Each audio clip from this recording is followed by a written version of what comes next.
High বন্ধুরা, আবার একটা ব্লগ নিয়ে তোমাদের সামনে। এখন আমি দাঁড়িয়ে আছি কলকাতা এয়ারপোর্ট 4A গেটের সামনে। আজকে আমি জাপান যাব, থাইল্যান্ড হয়ে জাপান যাব।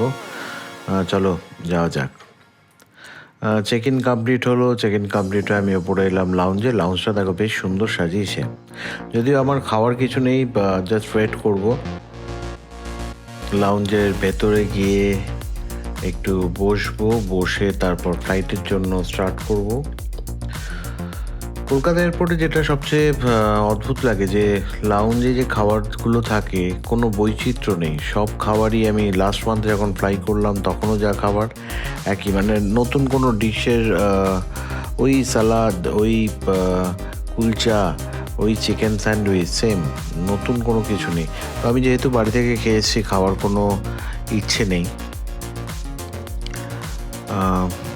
এখন দেখো এখানে কিছু ডেজার্ট আছে। কেকটা তো বেশ ভালোই লাগছে, কেকটা খাওয়া যেতে পারে। যাবো আমরা গেট নাম্বার 10-এর দিকে, ওখান থেকে আমার ফ্লাইটটা ছাড়বে। কিন্তু যেটা বুঝতে পারলাম যাওয়ার আগে যে ফ্লাইটটা মনে হয় লেট, কারণ ব্যাংকক থেকে ফ্লাইটটা আসেনি। থাইরয়েজের ফ্লাইটটা ব্যাংকক থেকে কলকাতা আসার কথা, সেটা এখনো আসেনি। এই দেখো সবাই দাঁড়িয়ে আছে, আমরা সবাই ওয়েট করছি। এই যে ফ্লাইটটা এসছে, জাস্ট কিছুক্ষণ আগে এসেছে। এটা ক্লিন হবে, ক্লিন হওয়ার পরে এটা আমাদের নিয়ে যাবে ব্যাংককের উদ্দেশ্যে। সব মানুষ দাঁড়িয়ে আছে, সবারই কানেক্টিং ফ্লাইট আছে বেশিরভাগ লোকের। এরা বলছে বোর্ডিংটা কিছুক্ষণের মধ্যেই চালু হবে, তো চালু হয়ে গেছে। গেট নাম্বার 10 থেকে ফ্লাইটটা বেশ অনেকটাই লেট করলো।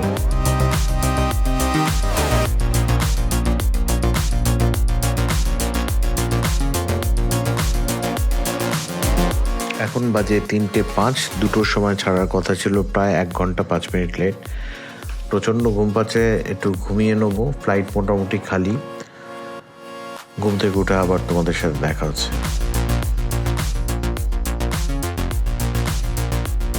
সকালবেলা ঘুমটা ভেঙে গেল। বিজনেস ক্লাসে হাতে গোনা 10টা লোক, পুরো বিজনেস ক্লাস খালি। এরা টাইমটাকে ম্যানেজ করে নিয়েছে, যে টাইমে ল্যান্ড করার কথা ছিল শিডিউল টাইমে ল্যান্ড করছে। দেখো গ্লাস থেকে দেখতে পাচ্ছ যে সূর্যোদয় হয়েছে, সুন্দর লাগছে। ব্যাংকক এয়ারপোর্টে আমরা প্রায় চলে এসেছি। নেমেই আমায় দৌড়তে হবে নেক্সট ফ্লাইটের জন্য।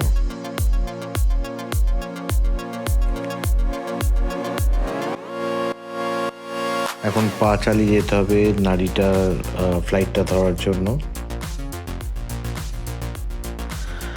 বোর্ডিং কমপ্লিট, এখন ফ্লাইটে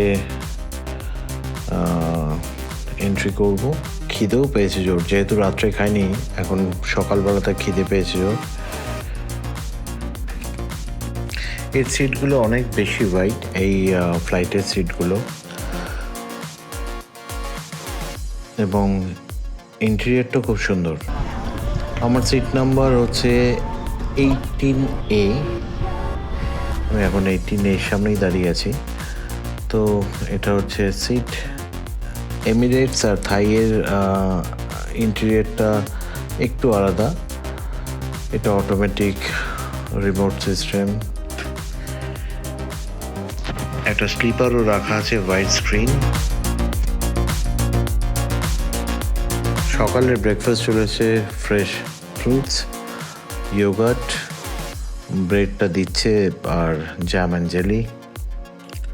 খিদেও পেয়েছে, খিদের পেটে আগে ব্রেকফাস্টটা করে নিই, তারপর একটু রেস্ট নেবো আজকে। ব্রেকফাস্ট করে যা ঘুমালাম, এক ঘুমেই প্রায় নারিতাতে চলে এলাম। নারিতা এয়ারপোর্টের আর কিছুক্ষণের মধ্যে ল্যান্ড করবে। তো পরিবেশটা বেশ সুন্দর, মানে দেখো এটা জাপানের এয়ারপোর্টের বাইরেটা বেশ সুন্দর লাগছে না? বাট আমার ব্যাংকক টু নারিতার যাত্রাটা খুবই ভালো হয়েছে, খুবই ভালো হয়েছে। আরাম করে ঘুমোলাম ব্রেকফাস্ট করে।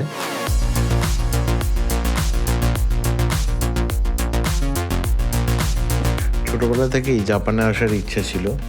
জাপানের পড়েছিলাম ছোটোবেলায় ইতিহাসে, হিরোশিমা নাগাসাকি,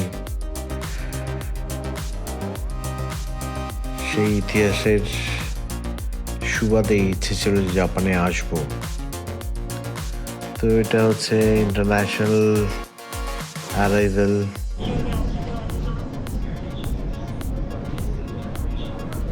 ব্যাগেজ সিস্টেমও দেখো কত সুন্দর সুন্দর করে সব ব্যাগ রাখা আছে। আমার লাগেজ কালেক্ট হয়ে গেছে, এবার আমি এয়ারপোর্ট থেকে বেরোচ্ছি।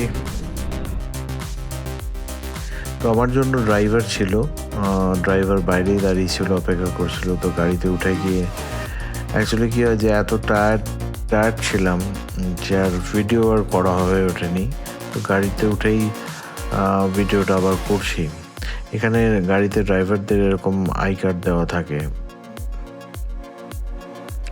শহরটা এসে কিন্তু বেশ মজাই লাগছে, নতুন শহর জাপানে যেহেতু প্রথমবার, একটা ইন্টারেস্টিং ফিলিংও হচ্ছে।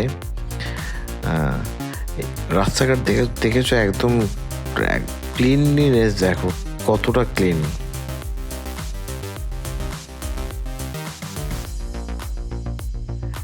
তো আমি ড্রাইভারকে জিজ্ঞেস করছিলাম যে এটা কি, এটা হচ্ছে বাঁদিকে কপ মানে পুলিশের গাড়ি।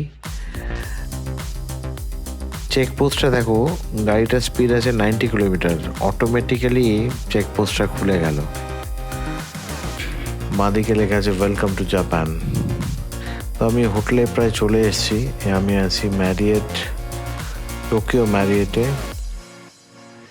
তো এখন হোটেলে আমি ঢুকবো। এটা হোটেলের হোটেল বিল্ডিংই তো মনে হচ্ছে এটা। হ্যাঁ, হোটেল বিল্ডিংয়ে। হ্যাঁ, এটা হোটেল, এটাই আমাদের হোটেল। বাঁদিকে আমি দেখতে পাচ্ছি ম্যারিয়েটের লোগো দেওয়া আছে। আবার দেখা হবে তোমার সাথে পরের ব্লগে।